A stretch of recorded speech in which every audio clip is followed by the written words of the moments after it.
Ahí está grabando. Como les digo, el fin de semana ya van a tener en el aula virtual eh, el trabajo práctico. ¿Mm?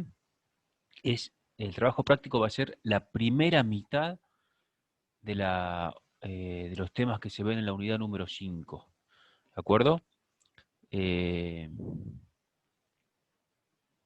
Justamente la unidad número 5 se la puede dividir en dos partes. Primero, en la primera parte se ve qué es la investigación penal preparatoria y en la segunda parte se ven los actos que dan inicio a la investigación penal preparatoria.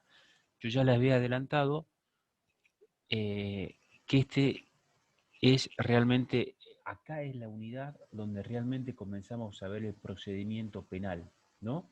¿Se acuerdan que nosotros decíamos que el proceso penal es un conjunto de actos que avanzan, progresivos, que están vinculados unos a otros? Bueno, en ese conjunto de actos la investigación penal preparatoria constituye la primera parte, ¿no?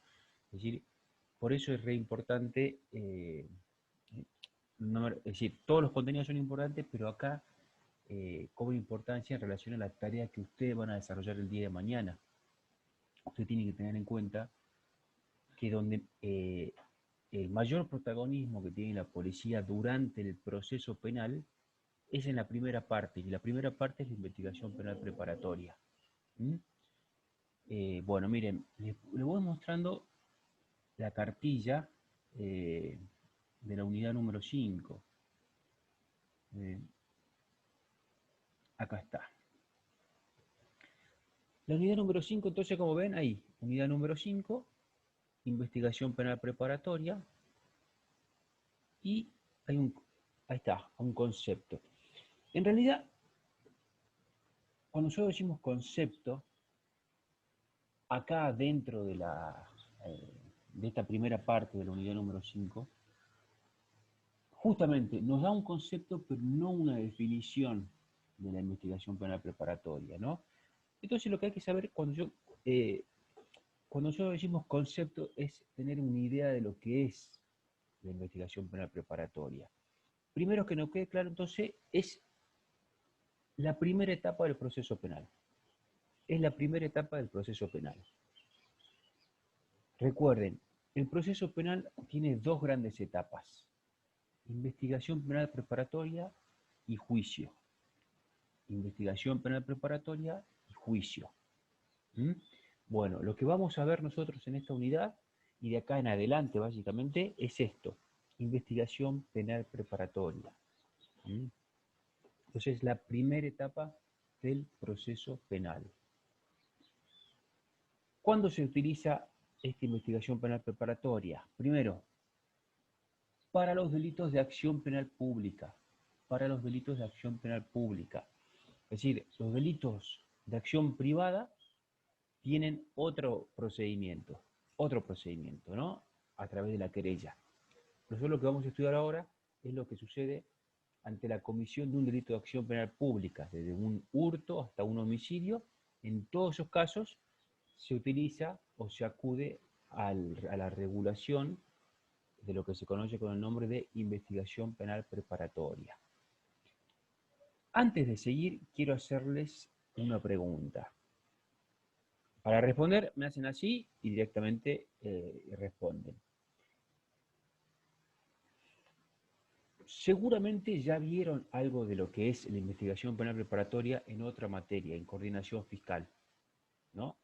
A ver, de lo que vieron en coordinación fiscal, díganme qué es lo que entienden ustedes por investigación penal preparatoria.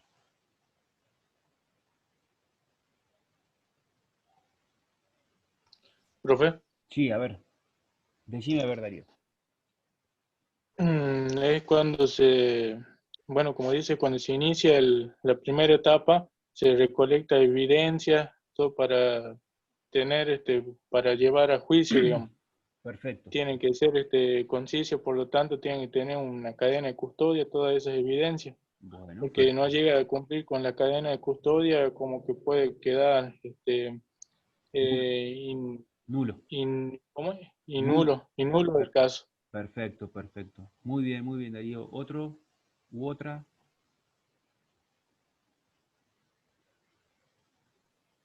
la investigación que se va a llevar a cabo para llevar a juicio o desestimar a alguien. Perfecto, muy bien, Pablo, muy bien, muy bien. Bueno, entonces veo que tiene una idea y efectivamente es eso. Entonces, ¿qué es lo que vamos a decir?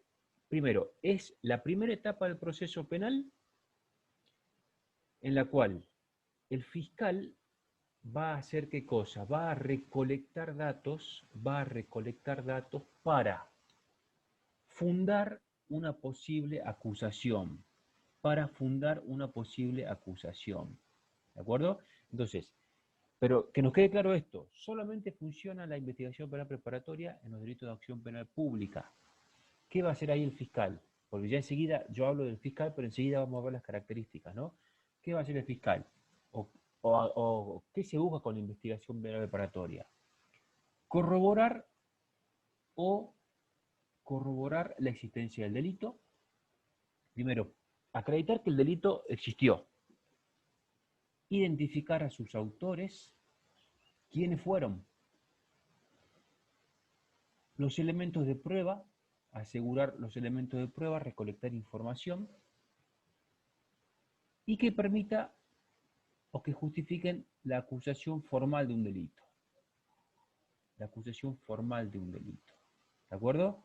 Entonces, es decir, si yo tengo que dar un concepto de investigación penal preparatoria, acá en la cartilla, el docente que le correspondía hacer esta parte, me pareció algo muy buena idea citar básicamente una acordada de la Corte de Justicia, ¿no? La Corte de Justicia se ve que, claro, cuando comenzó el proceso penal salteño, este nuevo proceso penal salteño hace por lo menos 10 años, como era nuevo para todos, se ve que la Corte de Justicia sacaba acordadas, no como interpretando o explicando el Código Procesal Penal. Y fíjense, miren, esta acordada del 2018, nos dice que la investigación penal preparatoria es la génesis de un proceso, es decir, la primera parte de un proceso, cuyo objetivo consiste en recoger la evidencia probatoria, es decir, recoger pruebas, recolectar datos, para fundar o desestimar una acusación, Es decir, eso es lo que va a hacer el fiscal durante la investigación penal preparatoria. Va a juntar datos, prueba, para ver si luego acusa o no acusa. Eso es. Entonces, esa definición acá me gusta. Este es el concepto que pueden ustedes dar o estudiar bien. Está bueno este. Que es acá. Ahí yo se los acabo de marcar, miren. La que está con letra roja. ¿Mm? Es la génesis, es decir, la primera parte de un proceso cuyo objetivo consiste en recoger evidencia probatoria para fundar o desestimar una acusación. ¿De acuerdo? Bueno, vamos a ver ahora los caracteres. ¿Cuáles son las características de la investigación penal preparatoria? Primero, es dirigida por el fiscal. Yo les comento, ustedes van a comenzar a laburar ya con este sistema, con el sistema acusatorio. Pero antes, esto que a nosotros hoy nos parece lógico que haya un fiscal que acusa, un juez que juzga simplemente, esto que hoy, como le digo, a nosotros nos parece lógico, no siempre fue así. Hasta hace poco, me refiero poco en términos de la duración en general que tienen los sistemas procesales, ¿no? Los códigos procesales, estaba el juez de instrucción. El juez de instrucción era un juez que no solamente juzgaba, sino que investigaba.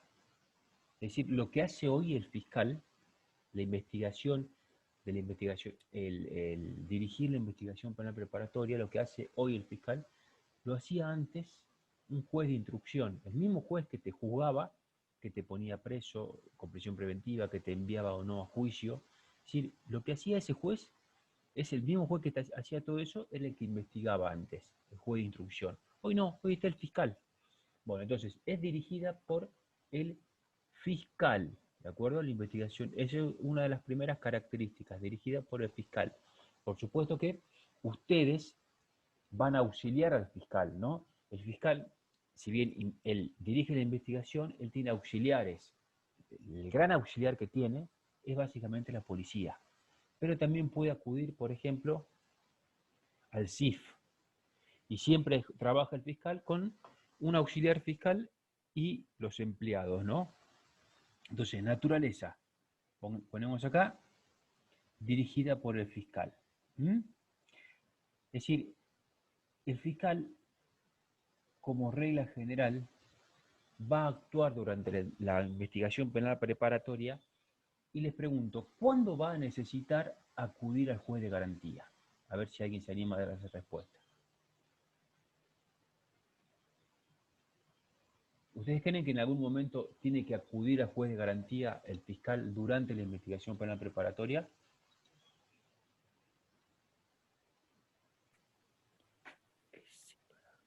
Sí, así, sí puede pedir autorización Exacto, para, digamos, para un arresto. exactamente. Es decir, el principio sería, el fiscal en la investigación penal preparatoria, él dictamina todas las medidas. Ahora, si tiene que afectar un derecho del imputado, derecho a la libertad, derecho a su propiedad, derecho a su intimidad, va a tener que acudir al juez de garantías. ¿Entienden? Es decir, puede ser que el fiscal investigue y diga, no, al imputado no hace falta tenerlo preso, no tengo que allanar su domicilio, no tengo que hacerle ninguna requisa, no tengo que hacer un reconocimiento, entonces en ningún momento voy a acudir al juez de garantía. Y el fiscal labura de esa forma. Y luego llega al final de la investigación para la preparatoria y presenta el requerimiento de remisión a juicio, ¿no? Ahora, esa es una chance, una posibilidad. La otra es que el fiscal diga, comience a investigar y diga, la verdad que yo creo que este imputado que ya no me quiso dar, cuando lo llamé a la fiscalía, nos dio un nombre falso, y ya en otras causas ya se quiso escapar.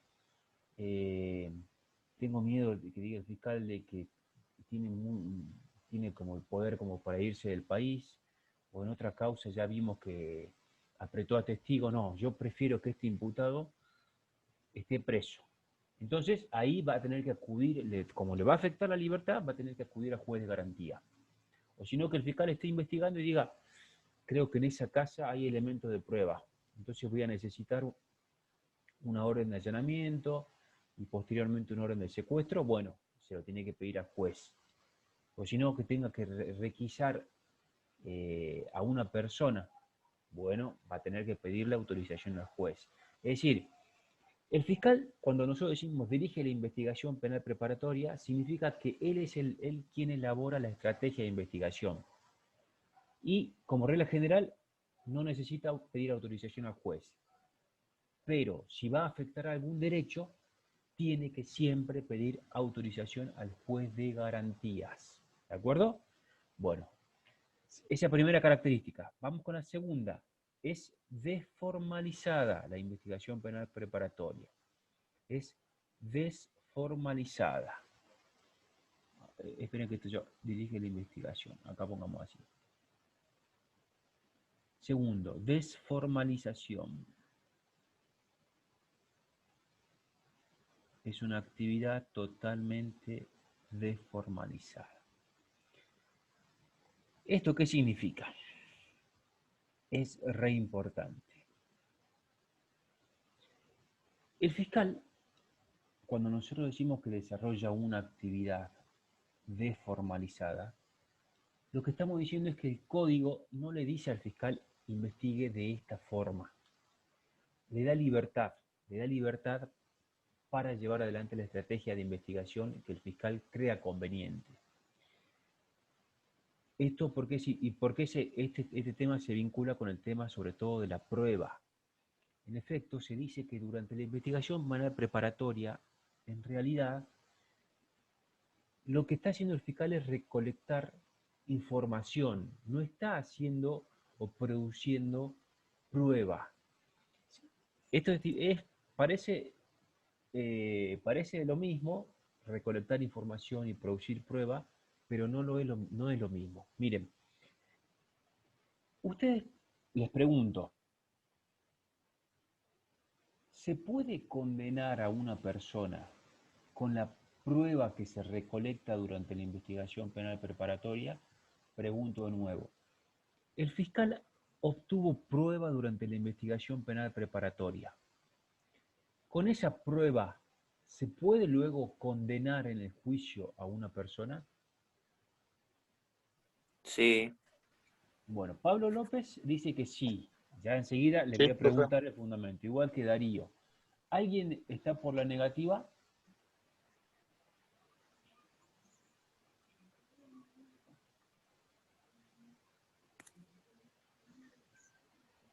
Pero también sirve para desestimar a un presunto acusado. Bueno, está bien, pero a lo que voy es que entonces ustedes me dicen que la prueba que se junta durante la investigación penal preparatoria sirve para condenar luego en el juicio. Bueno, la respuesta es no. La respuesta es no. ¿Por qué? Recuerden esto. Siempre la información que se obtiene durante la investigación penal preparatoria sirve para fundar una acusación, sirve para fundar o desestimar una acusación, no para la condena. La condena, que está contenida en una sentencia, la condena o la sentencia, que está contenida en una sentencia, va a ser fruto de la prueba que se produce durante el juicio. Son dos cosas diferentes. Durante la investigación penal preparatoria se obtiene prueba para fundar una acusación. Acusación que va a permitir un juicio. Entonces, en ese juicio se tiene que obtener nuevamente la producción de la prueba para fundamentar si la condena.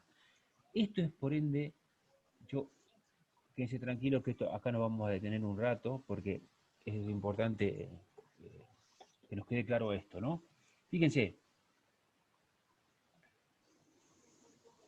cuando nosotros decimos que está desformalizada la actuación del fiscal durante la investigación penal preparatoria, significa que todo a la hora de obtener información no tiene que seguir un determinado rito o una determinada forma. Por ejemplo, ¿podría el fiscal, a ver, les pregunto, ¿podría el fiscal eh,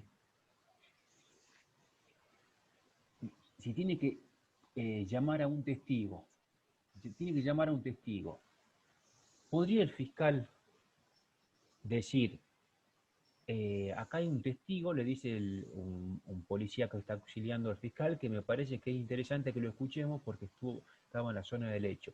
El fiscal dice, ¿averiguaste? Le dice el policía, ¿averiguaste algo? Lo que averigüé es básicamente su teléfono y su dirección. A ver, pasame su teléfono. Y el fiscal marca al celular del testigo, le dice, ¿cómo te va? Mira, soy el fiscal que está investigando el hecho que sucedió hace 10 días en esa zona.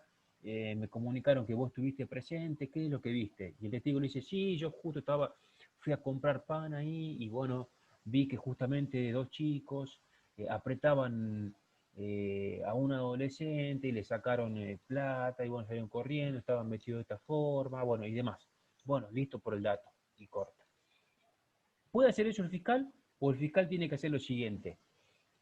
La misma situación, el fiscal le dice, mire, acá tenemos una persona que vio ese hecho y tengo su teléfono y su dirección. El fiscal va a decir, ah, perfecto, no, hay que llamarlo a la fiscalía, que se haga una orden de citación, el fiscal tiene que ir a su domicilio, tocarle la puerta, dejarle la orden de citación, convocarlo a una audiencia de testimonial para determinado día, elaborar un acta y demás. ¿Qué creen ustedes? Cuando decimos que es desformalizada, ¿se puede la primera opción o la segunda opción ante un testigo? La segunda opción, La profe. segunda opción. No. Según. ¿Saben por qué? Bueno, la segunda opción sería con el código anterior. Recuerden que es desformalizada, el fiscal no está obligado, a la hora de investigar, no tiene que cumplir con formas. Ahora, eso justamente significa que está desformalizada, de que tiene libertad para investigar. Ahora, como tiene esta libertad para investigar, esa testimonial del fiscal esa testimonial que ha obtenido el fiscal no puede servir jamás para condenar a una persona, sino que va a servir para fundar una acusación, ¿entienden?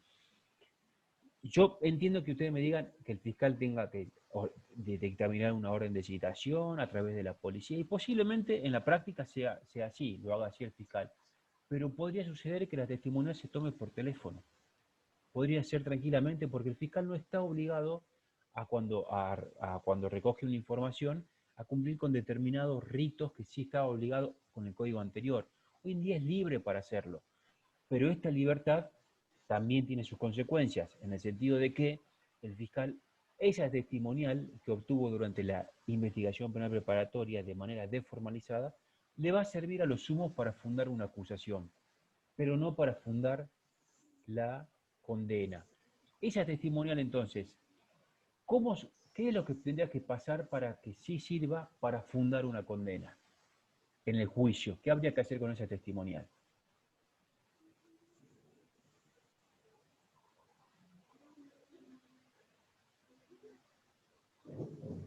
¿Hay que volver a llamar al testigo en el juicio o no?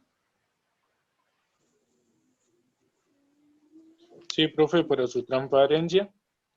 Sí. Bueno, perfecto. ¿Hay que volver a llamar al testigo en el juicio? Sí. ¿Para qué? ¿Quién le tiene que preguntar? ¿Quién tiene que controlar ese testigo? ¿El juez, profe? No, el ¿Juez, juez profe? no, el juez no. Recuerden, el juez no tiene en la actualidad potestad probatoria, ¿no? El juez, es decir, es un espectador nomás. Hay un sujeto mucho más importante que el juez que tiene que hacerle preguntas al testigo. Ya le hizo pregunta al fiscal y falta un sujeto que es re importante que le haga preguntas al testigo. ¿Quién es? La víctima. ¿Tampoco es la víctima? ¿El abogado de la víctima? ¿Tampoco? El abogado. No, el abogado de la víctima justamente no. Nos queda el otro sujeto, el más importante, a mi modo de ver, del proceso penal. ¿El El abogado tribunal. del acusado? ¿El abogado de quién? Acusado. A ver, levante la mano y responda. ¿El abogado de quién? ¿Del acusado, profe? Eso, exactamente, muy bien ahí, Jimena. El abogado del acusado, es decir, el defensor penal. Por eso, recuérdenlo como les digo, al ser desformalizada la actividad del fiscal, en general el abogado defensor no tiene posibilidades de controlar la prueba que se reúne durante la investigación penal preparatoria. Como no tiene la posibilidad de controlar esa prueba, toda esa prueba que se reúne durante la investigación penal preparatoria sirve para fundar una acusación, pero no sirve para una condena. Entonces, toda la prueba que se produce durante la investigación penal preparatoria se va a producir nuevamente en la etapa de juicio. Y en la etapa de juicio sí ya el abogado defensor va a poder controlar esa prueba. ¿Entienden? Y por ende, como va a poder controlar esa prueba, sí esa prueba va a poder fundar una condena. Entonces, fíjense lo que dice la cartilla.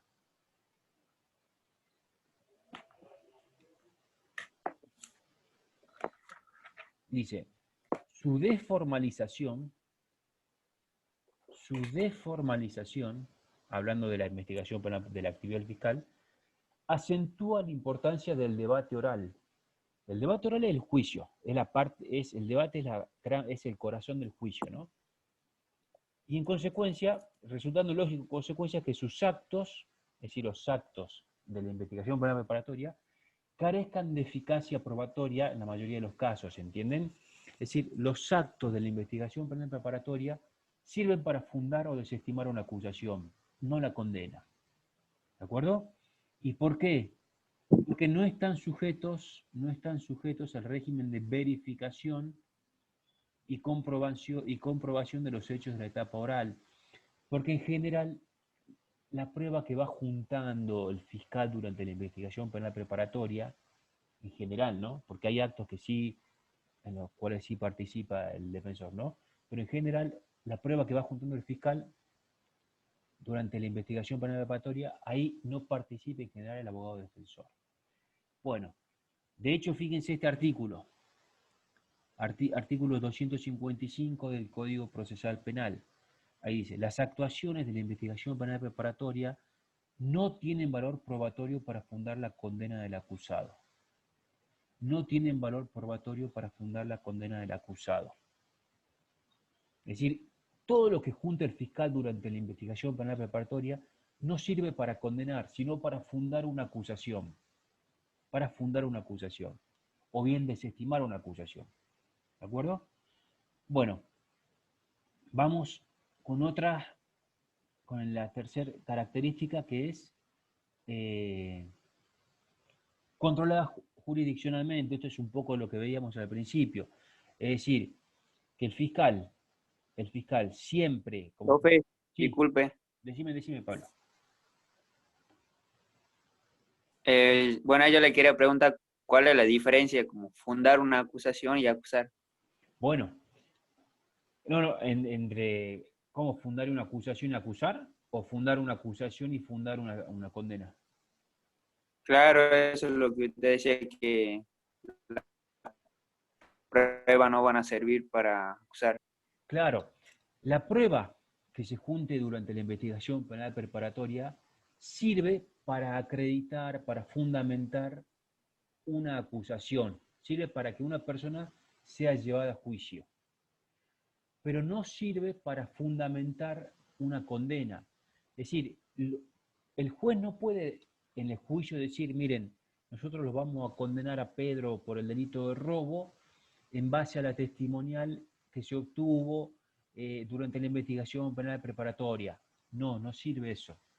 El fiscal, toda la condena se tiene que fundamentar en prueba que se produce en el debate, en el juicio. ¿Por qué? Porque ahí es donde el abogado defensor está en el mismo plano de igualdad que el fiscal para controlar la prueba. ¿Entienden? Es decir, una cosa es acusar y otra cosa es condenar. Digamos así, la investigación penal preparatoria sirve para acusar. El juicio sirve para condenar o absolver. ¿De acuerdo? Bueno, y luego, tercera característica es controlada jurisdiccionalmente. Es decir, ¿quién controla la investigación penal preparatoria? Es el juez de garantía.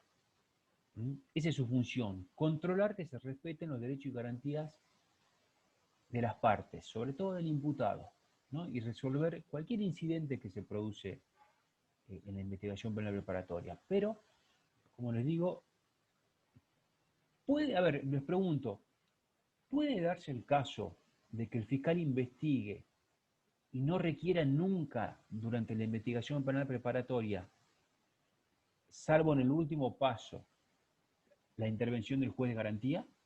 ¿O siempre va a intervenir el juez de garantía durante la etapa de la investigación penal preparatoria? ¿Qué creen ustedes?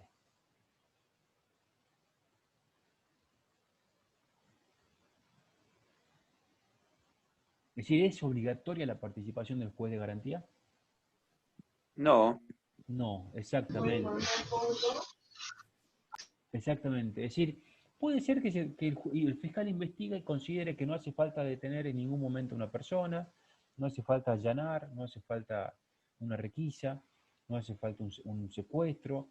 Entonces, en ningún momento va a pedir autorizaciones al juez de garantía, que solamente participe el juez de garantía cuando se le envía el requerimiento de remisión de la causa a juicio.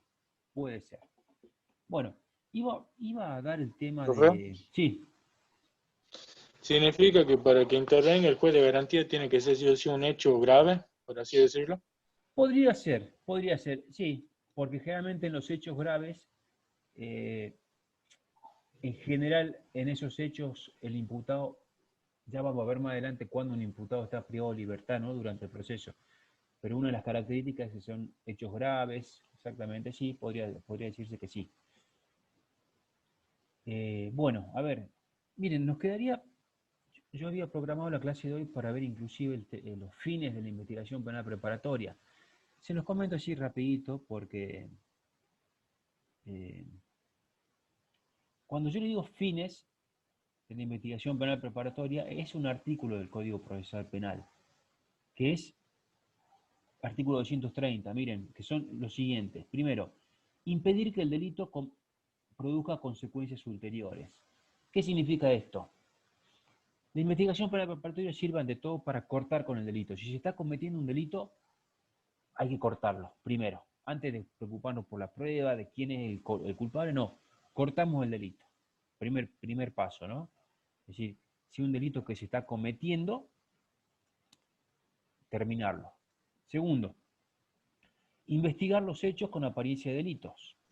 Es decir, es otra finalidad de la investigación penal preparatoria. Todo hecho con apariencia de delito tiene que ser investigado. Y reunir los elementos que permitan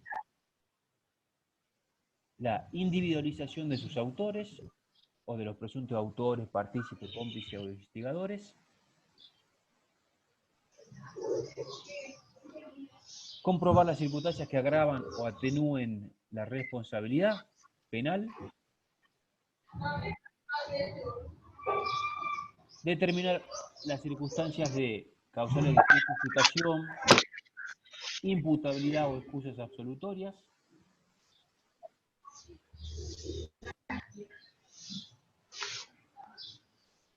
a ver, te voy a silenciar ahí, que ahí está con el micrófono. Ahí está.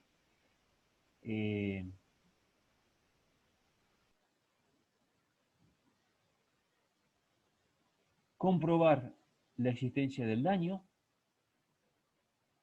es decir, hay que ver qué daño generó el delito, y averiguar todo lo que tenga que ver con las condiciones personales del imputado, ¿no? Su educación, costumbres, condiciones de vida, medio de subsistencia, antecedentes del imputado, desarrollo de sus facultades mentales y demás, ¿no? Sí, todas las circunstancias que tengan vinculación con la ley penal. Circunstancias que tengan... Bueno, básicamente los fines son entonces, ahí tienen ese artículo que más o menos es fácil, la lectura y la interpretación del artículo es fácil. Lo que sí es, a ver, yo les quiero hacer una preguntita para ver cómo razonan. Fíjense que lo que tiene que hacer el fiscal es averiguar la edad, educación, costumbres, condiciones de vida, medio de subsistencia y antecedentes del imputado. A ver, si el imputado no tuvo un acceso a una educación, ¿eso lo favorece o lo perjudica a la hora de juzgar su responsabilidad penal? ¿Qué creen ustedes? Que lo favorece. Lo favorece. Es decir, que va a ser menos responsable penalmente. ¿No es cierto? Sí. Exactamente. Va a ser... Eso es obvio. Es decir, la persona que tuvo menos acceso a una educación, en el día de mañana tiene menos culpabilidad porque tiene menos posibilidad de internalizar lo correcto de lo incorrecto. Diferente es el caso de la persona que, habiendo tenido oportunidades, habiendo terminado secundario, hecho un terciario, una carrera universitaria y demás, y a pesar de eso comete delitos, bueno, ahí hay que jugarlo con mayor severidad. El reproche ¿Profe? tiene que ser mayor. Sí. ¿Se lo puede considerar como desconocimiento de la ley a esa persona? Claro, bueno, lo que vos me planteas es el error de prohibición. Ese es un tema que se discute muchísimo en la actualidad en derecho penal. A ver, yo les pregunto, si viene un extranjero, un holandés, ustedes saben que en Holanda está permitido fumar marihuana, ¿no? Yo tuve la oportunidad de estar ahí en Holanda y es impresionante cuando caminás por la calle el olor a marihuana, ¿no? En la ciudad, ¿no? Es decir, no se puede fumar al aire libre, pero hay como bares, coffee shop, donde se puede fumar marihuana, ¿no? Vos ingresás ahí y así como te tomas un cafecito, una cerveza, te ofrecen un menú de cigarrillo de marihuana. Bueno, si viene un holandés acá, Argentina, y entra a un bar y y se prende un cigarrillo de marihuana, ¿qué decimos? ¿Es responsable penal o no? No, profe, por su desconocimiento. Ahí es donde se aplica eso, digamos. Exactamente, no sería responsable porque quizás él estuvo convencido de que en todas partes del mundo se podía hacer eso. ¿no? Y solamente se puede hacer eso en Ámsterdam, la capital de Holanda. ¿De acuerdo?